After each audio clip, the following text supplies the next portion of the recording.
하나님의 말씀 베드로후서 1장 2절에서 4절의 말씀입니다. 우리 성경 있으신 분들 성경 찾으시고 없으신 분들 우리 PPT 화면을 보시면서 하나님의 말씀 함께 봉독하시겠습니다. 하나님과 우리 주 예수를 알므로 은혜와 평강이 너희에게 더욱 많을지어다. 그의 신기한 능력으로 생명과 경건에 속한 모든 것을 우리에게 주셨으니 이는 자기의 영광과 덕으로서 우리를 부르신 이를 알므로 말미암으니라. 이로써 그 보배롭고 지극히 큰 약속을 우리에게 주사 이 약속으로 말미암아 너희가 정욕 때문에 세상에 썩어질 것을 피하여 신성한 성품에 참여하는 자가 되게 하려 하셨느니라. 아멘. 정상이 정상이다 라는 주제를 가지고 하나님의 말씀 나누겠습니다. 우리 옆 사람 보면서 한번 인사하면 좋겠습니다. 정상이 정상입니다. 예. 네. 제가 힙합 음악을 좋아합니다. 이렇게 언어의 유의가 조금 있거든요. 그래서 오늘 제목도 그렇게 정해봤습니다.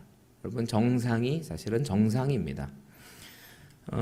제 딸들이 이제 놀이터에서 놀면서 친하게 지내는 친구들이 몇 명이 생겼습니다. 그런데 재미있게도 이제 코로나 때문에 한동안 보지를 못하다가 최근에 이렇게 마스크를 벗고 놀 수 있는 그런 기간이 돼서 그 친구를 오랜만에 만나서 함께 재밌게 놀이터에서 노는데 그 친구에게서 참 충격적인 이야기를 들었다는 겁니다. 그 친구가 조금 내성적인 친구인데요. 남자아이인데 자기는 마스크를 벗게 돼서 너무 싫다라는 거예요. 이 마스크를 썼을 때에는 내성적인 친구니까 자기 표정을 감출 수 있었대요. 다른 사람들한테 자기 감정을 이렇게 감추기가 너무 좋았는데 이제 코로나가 풀려버려서 밖에 다니면서 이 마스크를 벗으라는 요청에 왠지 조금 마음이 힘들다라는 이야기를 했다고 합니다. 그 이야기를 듣는데 참 마음이 아팠습니다. 이렇게 9살, 10살밖에 안 된 그 어린 아이에게서 듣는 그 말이 너무 오랫동안 우리가 마스크를 써왔기 때문에 마스크를 벗는 게 정말 오히려 쉽지 않은 일이 돼버렸구나라는 그런 생각을 하게 됩니다. 뉴스에서도 그런 이야기들을 많이 듣게 됐어요. 마스크를 벗으니까 꼭 옷을 벗고 나가는 것 같다라는 그런 인터뷰를 하는 사람들이 있는데요. 청년들도 마스크 썼을 때는 좀 외모가 조금 이렇게 업되는 것 같았는데 마스크를 벗으려니 조금 두렵다라는 이야기를 하는 청년들도 있었습니다. 이렇게 가릴 때 가리고 이제 눈이 부리부리하면은 이렇게 많이 이쁘 보이고 그런가 봐요. 아니에요, 여러분. 하나님 주신 얼굴 그대로가 이쁩니다. 정말 어떻게 보면은 이 정상이 아닌 생활을 너무 오래 하다 보니까 정상인 상태를 우리가 잊어버리는 거 아닌가라는 그런 생각을 하게 됩니다. 분명히 마스크라는 것은 우리 건강상의 문제가 있거나 이렇게 황사가 심할 때 우리를 보호하기 위해서 끼는 거지 우리의 그 표정과 감정을 감추기 위해서 또는 뭐 외모를 올리기 위해서 쓰는 것은 결코 아니라는 것을 우리가 아는데 너무나 오랜 시간 우리가 마스크를 껴왔기 때문에 이 마스크를 벗는 것 자체가 오히려 이상하게 생각되는, 분명히 마스크를 안 껴도 되는데 길거리 나가보시면 아시겠지만 한 90%는 다 쓰고 다닙니다. 제가 일부러 당당하게 벗고 다니는데 제가 이상한 사람인 것 같이 사람들이 막 쳐다보기도 하더라고요. 물론 가족과 직장을 지키겠다는 마음으로 질병에서 조금 더 건강하겠다는 마음으로 끼는 분들을 폄하하는 건 아닙니다. 하지만 이 마스크라는 것을 벗어도 되는 상황에도 불구하고 계속 끼고 있는 우리들은 사실 이건 정상이 아닌데 라는 생각을 분명히 하게 된다는 거죠. 여러분들에게 한 가지 질문을 드리고 싶습니다. 우리는 정상입니까? 오늘 이 시간에 한번 좀 생각해 봤으면 좋겠습니다. 우리 정상인가? 이 생각을 조금 해봤으면 좋겠습니다. 사실 이 말에 우리가 선뜻 저 정상입니다. 목사님 저 되게 정상이에요. 이렇게 자신 있게 말을 못하는 이유가 뭐겠습니까? 우리는 다 죄인 아니겠습니까? 원래 하나님께서 온전하게 아름답게 창조하신 정말 하나님의 그 성품을 가진 존재들이었는데 죄 때문에 우리가 그 자리에서 내려오게 되지 않았습니까? 이 시간에 창세기 1장 26절 말씀 함께 한번 읽겠습니다. 하나님이 이르시되 우리의 형상을 따라 우리의 모양대로 우리가 사람을 만들고 그들로 바다의 물고기와 하늘의 새와 가축과 온 땅과 땅에 기는 모든 것을 다스리게 하자 하시고 아멘. 우리는 태초에 지음받았을 때 정말 하나님을 닮은 하나님의 그 신성을 갖고 있는 아주 정상적인 정상이었습니다. 말 그대로 완전한 정말 하나님의 그 성품을 담고 있는 그런 완전한 존재로 창조가 되었는데 우리가 정상입니까? 이렇게 서로 물어봤을 때 네, 정상이에요. 이렇게 자신 없게 말할 수밖에 없을 정도로 우리가 죄 때문에 더 이상 정상이 아니라는 것, 하나님의 그 온전한 모습을 갖고 있지 않다라는 것을 우리가 너무나 잘 알고 있지 않습니까? 그런데도 감사한 건 우리 크리스천들은 죄를 인정한 자들이라는 것입니다. 우리는 문제가 있다. 그 문제를 해결받아야 된다. 정상이 아니기 때문에 정상이 되려고 노력해야 된다라고 말하는 사람이 바로 우리 믿는 자들 아니겠습니까? 분명히 우리는 하나님의 성품, 하나님의 그 놀라운 신성을 가지고 가진 그런 귀한 존재들인데 짐승과 다른데 우리가 왜 이렇게 세상처럼 짐승처럼 살아가지? 이러면 안 돼 라는 그 문제를 알고 있는 자들이 하나님, 저는 하나님이 필요해요. 주님의 은혜 때문에 저는 사실 숨쉽니다. 우리가 찬양한 그대로 하나님의 은혜를 알기 때문에 이 수요일날 달려나와서 예배하는 것 아니겠습니까? 우리 믿는 자들의 사실 어떻게 보면은 문제를 알고 있는 사람들이 우리 크리스찬이 아닌가 저는 그렇게 생각이 됩니다. 그런데 하나님을 믿지 않는 자들에게도 이러면 안 된다 라는 이야기를 하는 자들이 종종 보입니다. 믿지 않는 사람인데도 불구하고 세계가 이렇게 가면 안 돼, 세상은 지금 문제가 있어, 이렇게 인정을 하는 자들도 있다라는 겁니다. 하나님 믿지 않는 사람들도 지금 러시아가 우크라이나를 그렇게 공격하는 모습을 보면서 혀를 찹니다. 어떻게 사람이 이렇게 악할 수가 있을까? 좀 더 잘 먹고 잘 살려고, 좀 더 안전하고 싶다고 그렇게 정말 짐승만도 못한 짓을 하는 게 우리 사람인가? 되묻게 된다라는 거죠. 근데 이게 역사가 되풀이 되는 과정입니다. 하나님 믿는 그 신학도 세계 역사에 따라서 많이 바뀌고 있는데요.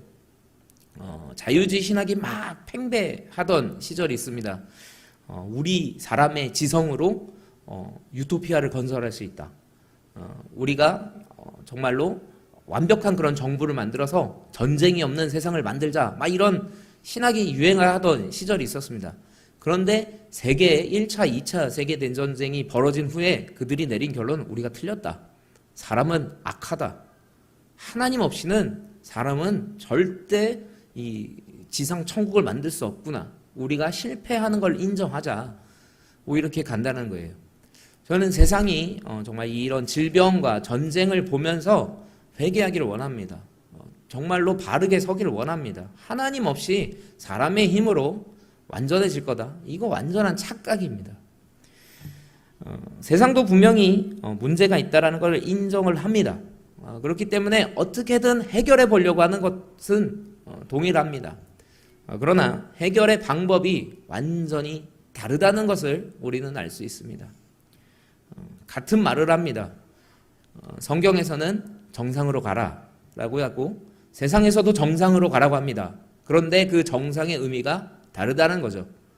정상은 아까 말씀드렸듯이 하나님께서 처음 창조하신 그 모습 그대로 하나님의 신성을 가지고 있는 모습의 그 정상적인 상태로 가는 것을 성경은 정상으로 가라고 하고요. 세상은 꼭대기로 가라는 거예요. 다른 사람보다 더 위로 가라. 더 많은 능력을 가져라. 많은 것을 갖고 있으면 그들이 너를 따를 거고 네 맘대로 해서 바꿀 수 있다. 이렇게 얘기하는 게 세상이라는 거예요. 같은 정상으로 가라지만 완전히 다른 의미라는 것을 우리가 알 수 있다는 거죠. 오늘 말씀에서 오늘 말씀을 앞에 글과 마지막 글을 보면 딱 추격이 됩니다. 빨간 글씨만 한번 읽겠습니다. 하나님과 우리 주 예수를 알므로 정욕 때문에 세상에서 썩어질 것을 피하여 신성한 성품에 참여하는 자가 되게 하려 하셨느니라. 아멘. 우리 성경이 말하는 해결 방법은 간단합니다. 다시 그 신성을 회복하라는 거예요. 하나님께로 돌아가서 하나님, 저희들은 문제가 있습니다. 저희 힘으로는 할 수 없습니다. 저희를 구해 주십시오. 예수 그리스도에게 다시 가라는 거예요. 예수 그리스도를 붙잡으라는 거예요. 성령 충만함으로 하나님, 저희는 죄인입니다. 저희 힘으로 할 수 없습니다. 하나님께서 해주십시오. 이렇게 말하는 것이 우리의 해결책입니다. 성경이 말하고 있는 해결책이에요. 다시 하나님을 닮아 정상이 되라는 것이 성경이 말하고 있는 진리입니다. 다시 하나님의 거룩한 신성을 회복하라는 거죠. 우리가 교회를 다니면서 보통 왜 교회 다니세요? 그러면 구원받으려고요. 예수님 믿으면 구원받습니다. 이렇게 얘기를 합니다. 그런데 그 구원은 죽어야 이루어지지 않습니까? 그러면 지금의 삶은 아무 의미가 없나요? 아니죠. 계속해서 고치는 거죠. 예수님을 더 닮으려고, 조금이라도 예수님을 더 닮으려고 지금 예수님이 싫어하는 행동은 하나하나 없애는 거죠. 이 과정을 밟아가는 것이 바로 우리의 인생입니다. 믿는 자의 인생입니다. 믿지 않는 자들은 예수님 만날 때까지 그걸 모르고 사는 거예요. 그런데 예수님을 만난 자들, 우리 예배하는 자들은 계속 고치는 거예요. 내 안에 예수님과 다른 부분이 있다면 죄구나, 바꾸자. 난 예수님처럼 살 거야. 예수님이 기뻐하는 행동할 거야. 사실 계속 예수님 닮으려고 노력하는 게 우리 인생 아니겠습니까? 믿는 자들의 인생 아니겠습니까? 그래서 천국을 갔는데 예수님과 거의 비슷한 분들은 천국이 진짜 천국인 거죠. 그런데 예수님과 하나도 닮지 않는데 천국을 갔다. 천국이 과연 천국일까? 가만히 고민해 보시길 바랍니다. 천국에 없는 것들을 이렇게 딱 다 즐기는 사람들이 천국을 가면 즐거울까요?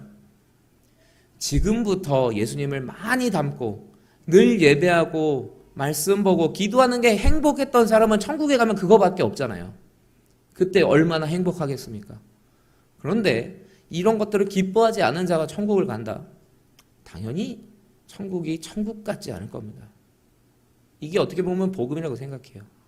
우리가 예수님을 닮으면 닮을수록 더 기쁘다라는 것, 더 면류관이 많다라는 것, 상급이 쌓인다는 것, 이런 의미라고 저는 생각합니다. 우리는 분명히 다시 하나님을 닮아서 정상이 되자라는 게 해결책이라고 이야기를 하는데 세상이 이야기하는 정상이 되라는 완전히 다르죠. 하나님을 떠나서 높아져라 라는 거. 여러분, 이 말 어디서 많이 들어본 것 같지 않습니까? 하나님 떠나서 높아져야 돼. 이 말은 최초로 사람이 넘어질 때 사단이 했던 말입니다. 창세기 3장 5절 함께 읽겠습니다. 너희가 그것을 먹는 날에는 너희 눈이 밝아져 하나님과 같이 되어 선악을 알 줄 하나님이 아심이니라. 이 말은 사단이 하와를 유혹하면서 한 말입니다. 사단이 하와를 유혹하면서 너 하나님보다 아래다, 이 이야기를 한 거예요. 너 세상에서 제일 높은 것 같지? 너가 세상에서 세상을 다스리는 존재인 것 같지? 아니야. 너보다 하나님이 더 위에 있다.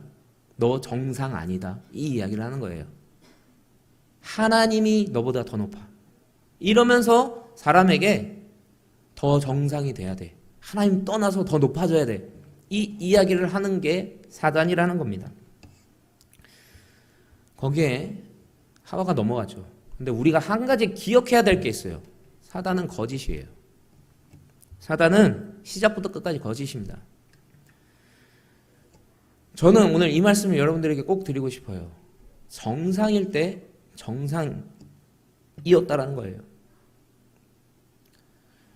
이 말이 무슨 말이냐면 아까 우리가 읽었던 창세기 1장 26절에 이런 말이 나옵니다. 우리 빨간 글씨만 한 번 더 읽겠습니다. 시작. 사람을 만들고 모든 것을 다스리게 하자. 하나님께서 만든 모든 것을 다스리는 존재, 정상에 있는 존재, 그 높이에 있는 존재 아니겠습니까? 하나님께서 우리를 만들 때 낮게 만든 게 아니에요. 하나님과 같은 정말 그런 신성함을 가진 완전한 존재로 만들었다는 거예요. 정상에 있었어요. 정상이 정상이에요. 하나님은 원래 우리를 정상으로 만들어 주셨어요. 그런데 이 마귀는 뭐라 그러죠? 너 정상 아니야. 속은 거예요, 사실. 우리는 하나님과 함께 세상을 다스리고 있었어요. 하나님과 함께 온 모든 것들을 다스리고 이름 짓고 이건 이거예요, 이건 이거예요. 하나님은 그래, 네가 하는 대로 하자. 그래, 네가 지은 대로 쟤는 기린이야. 네가 이름 지은 대로 쟤는 사자야. 다 받아주셨다는 거예요. 우리가 세상 위에 있었어요. 그런데 오히려 사단이 속이는 거죠. 너 정상 아니야. 그랬더니 우리는 사단의 말을 듣고 오히려 하나님을 떠났더니 어떻게 됐죠?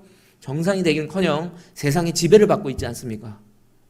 먹는 것 때문에 다른 사람 공격하고 좀 더 평안하고 싶다고 다른 사람 불편하게 만들고 이렇게 돼버린 거 아닙니까? 세상에 오히려 지배를 받게 되는 거예요. 세상에 구속이 돼버리는 거예요.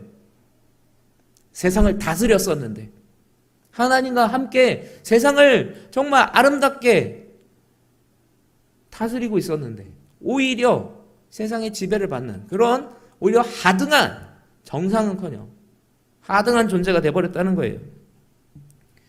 여러분 명심하십시오. 그렇기 때문에 사실 이 모든 것을 다시 제자리로 돌리는 방법 정상으로 돌아가는 거예요. 하나님 처음 만들으셨던 그 온전한 신성을 회복하는 것이야말로 사실은 정상이 되는 거예요. 우리 마태복음 28장 18절에서 20절 말씀 함께 보시겠습니다. 함께 읽겠습니다. 예수께서 나와 말씀하여 이르시되 하늘과 땅의 모든 권세를 내게 주셨으니 그러므로 너희는 가서 모든 민족을 제자로 삼아 아버지의 아들과 성령의 이름으로 세례를 베풀고 내가 너희에게 분부한 모든 것을 가르쳐 지키게 하라. 볼지어다 내가 세상 끝날까지 너희와 항상 함께 있으리라 하시니라. 아멘. 우리 빨간 글씨만 한 번 더 읽겠습니다. 하늘과 땅의 모든 권세를 내게 주셨으니 내가 세상 끝날까지 너희와 항상 함께 있으리라. 아멘. 세상의 모든 권세를 가지신 하늘과 땅의 모든 권세를 가지신 분이 우리 예수 그리스도입니다. 근데 그분이 누구와 함께 하겠다고요? 우리와. 예수 그리스도를 믿는 자들, 예수 그리스도를 선포하는 자들, 전하는 자들과 함께 하겠다는 거예요. 이 말은 뭡니까? 결국 예수님께 붙어있는 자, 예수님을 믿는 자가 하늘의 권세, 땅의 권세를 가지고 있는 자들이라는 겁니다. 사랑하는 우리 성도 여러분, 이 질문을 드리고 싶습니다. 여러분들은 지금 정상으로 가고 계십니까? 이게 우리 삶의 목표여야 돼요. 하나님께서 지으신 그 모습 그대로 돌아가는 게 우리 인생의 목적입니다. 하나님은 우리를 정말 하나님의 성품으로 온전하게 하나님 형상으로 지어주셨는데 나는 왜 지금 그렇지 않지? 해결해야 되겠다. 예수님을 더 닮아야 되겠다. 예수님과 같지 않는 것은 버리려고 몸부림치겠다. 예수님께 없애달라고 하겠다. 이렇게 하면서 하루하루 매일매일 조금씩 더 예수님처럼 변해가는 것이 우리 인생의 목적인 줄 믿습니다. 우리 정상으로 가고 있습니까? 세상도 근데 똑같이 질문하는 거예요. 너 정상이냐? 너가 세상에서 제일 잘생겼니? 제일 돈이 많니? 제일 능력이 많니? 제일 인기가 많니? 계속 묻는 거예요. 그럴 때마다 우리의 대답은 오히려 이래야 되는 거예요. 내가 하나님을 얼마나 닮았나? 내가 예수님을 얼마나 닮고 있나? 우리가 예수님을 닮으면 닮을수록 사실 세상은 우리 밑으로 들어온다는 걸 기억하시길 바랍니다. 예수님은 어떤 분이셨죠? 모든 물질을 이기신 분이에요, 사실. 먹을 게 없으면 물고기 2마리, 빵 5개로 5,000명을 먹여버리시는 분이에요. 이분은 물질을 초월한 분이에요. 그러나 금식해야 되는 순간에는 40일도 금식하셨던 분이 우리 예수님이에요. 부할 때나 가난할 때나 동일한 분이셨어요. 그럼 이분은 뭐죠? 물질을 이긴 분이라는 거예요. 이분은 십자가에 달려서 고통받으실 때도 우리를 사랑하셨고 건강하게 제자들과 함께 전도하실 때에도 우리를 사랑하셨어요. 이분은 건강할 때나 아프실 때나 동일하셨어요. 이분은 건강을 이기신 분이죠. 여러분, 사실 예수님 닮는 게 세상의 제일 높은 자리로 가는 거예요. 우리가 살면서 세상은 계속해서 우리를 공격합니다. 너 그렇게 살면 안 돼. 돈 좀 더 있어야지. 더 건강해야지. 더 인기 있어야지. 더 인정받아야지. 계속 공격을 해요. 근데 그건 사단이 말하는 너 정상 아니야. 이 말인데 속지 않으시길 바랍니다. 하나님을 안 닮는 게 정상이 아닌 거야. 예수님을 따르지 않는 게 정상이 아닌 거야. 오히려 우리는 그렇게 사단에게 대꾸하며 진짜 정상으로 가야 합니다. 사랑하는 성도 여러분, 우리 정상으로 갑시다. 정상으로 돌아가길 원합니다. 우리는 정상으로 돌아가는 것이야말로 우리 인생의 목적이에요. 하나님께 갔을 때, 제가 청년부에서도 이 설교했어요. 가져갈 수 있는 게 뭐겠냐는 거예요. 돈 못 가져가요. 땅 많아도 못 가져가요. 가족 친척도 사실은 못 가져갑니다. 다 끊어지는 거예요. 결국 가져갈 수 있는 게 뭐죠? 얼마만큼 예수님 닮았느냐를 가져가는 거예요. 예수님을 딱 봤는데 정말 거울을 보는 것처럼 예수님 모습이 내 모습이고 내 모습이 예수님 모습이고 그거보다 더 의미 있는 삶은 없습니다. 우리 삶의 목적은 그거야 돼요. 예수님 닮는 거. 그 이상의 의미를 부여하기 시작하는 건 다 사단이 하는 겁니다, 사실. 그런 것 때문에 세상이 그 쓸데없는 거에 막 목숨을 걸기 때문에 정상이 아닌 겁니다. 사실 세상을 다스리고 정복하고 하나님께 영광 돌려야 되는 그런 존재들이 세상에 완전히 굴복해서 오히려 세상에 종노릇하고 있는 것 가슴 아파해야 됩니다.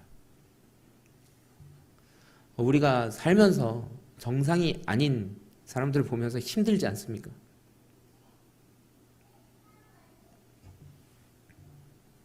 그런 사람을 봤을 때 정죄하는 것이 아니라 진짜 정상인 상태를 보여줘야 되지 않겠습니까? 우리가 예수님의 모습을 그들에게 보여줘야 됩니다. 정상이라는 건 기준이 있는 거 아니겠습니까? 그 기준을 보여줘야 내가 정상이 아니구나. 저 사람처럼 돼야 되는데 맞아, 사람은 저렇게 살아야 되는데 이 모습을 보여줘야 됩니다. 우리가 항상 삶 가운데서 예수님을 얼마나 닮고 있는지를 항상 물으며 살아가시는 저와 여러분 되길 주님의 이름으로 축원드립니다.